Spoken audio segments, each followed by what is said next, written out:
Figma just launched Figma Agents along with a bunch of other updates to their layouts tools, their different UI design features and AI features. I'm going to summarize all the updates for you so you know exactly what they're introducing. By the way, there is an early access program that they've launched and you want to try out their beta updates. Make sure you check out the link in the description. I have no association, by the way. Alright, so first let's talk about AI Agent. Figma Agent is basically a canvas-based AI agent, something similar to Google Stitch. Now in the navigation, you will find a little quick button, which is the AI button. You can select any layer or page on your canvas and it will instantly recognize that and you can do tasks around that. Now the first feature they're showcasing are quick edits. So you will be able to quickly edit things like spacing, adding or removing spacing, or changing the colors and things like that. So you can do quick edits first of all with this tool, which was missing in Figma. The second big feature with Figma Agent is variation creation. So you basically can explore new directions with this. That's what they're calling it. You select the already existing design and ask it to build up to 4 different variations, which takes your current content and redesigns it based on maybe your descriptions or just randomly creates different kinds of layouts based on what you have made. So it doesn't loiter around. It creates something on point and something which is better for you. The third big feature with Figma Agent is the design generation prompt. Now, just like with Figma Make, there will be a little box on the left that appears if you want to generate either different sections or components or an entire web page. So if you want like a carousel, for example, it'll create a carousel design for you inside your current design, helping you build new components without having to do everything from scratch. Kind of is like a UI kit approach, like you just picked up elements from a UI kit and redesigned it for your purpose. The fourth feature actually focuses on more streamlined AI design system interaction. With Figma Agent, it will basically pick up your current design system that you're using on your current canvas. You can choose another design system as well, or it just picks up your current components.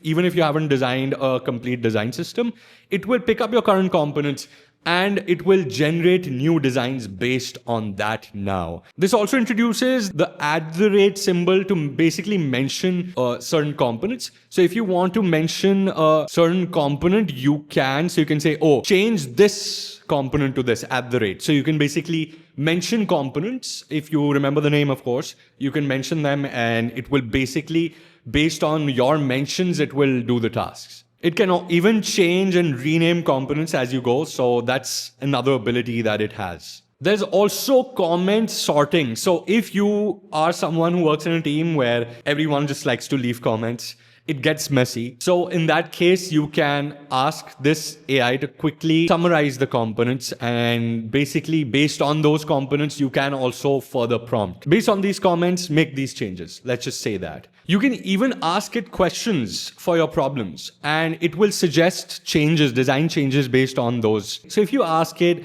hey, we're having this problem in our team or with our designs. How can we fix that? Or there's certain issues with our user experiences or users are complaining about this, whatever the problem is. And it can give you options based on that. So it will give you options as well. So you'll say, okay, these could be the possible solutions. Another one that I am absolutely in love with because I have faced a lot of issues around this, adding variations to components or variables to components, take a component and figure out all the different variations that that component can have. So it can have an error state. Let's just say an input can have an error state or an empty state, or a button can have a ghost button, a pressed state or a hover state, things like that. Make that, and obviously later on you can use their AI features to automatically create prototypes out of that as well.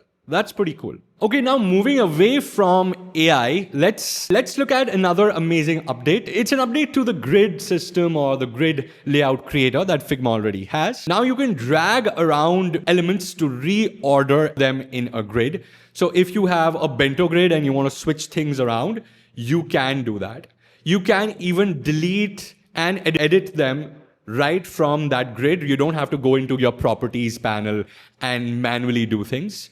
It is much more flexible now. You can tweak the width, etc. from inside the canvas. You don't, again, have to go inside the properties. It also has something called auto rows now. If you duplicate a row, it will add another row automatically, just like with auto layout. So they're bringing a lot of those auto layout functionalities to grid layouts as well, which I'm sure a lot of you guys are already using. And it auto adjusts everything. So if you remove something, it can auto adjust the grid to have wider columns. In case one item from one column is removed, the previous item will fill up that column as well. Another update has been made to Figma Slides. Yes, a lot of you guys, including me, we use Figma Slides for most of our presentations.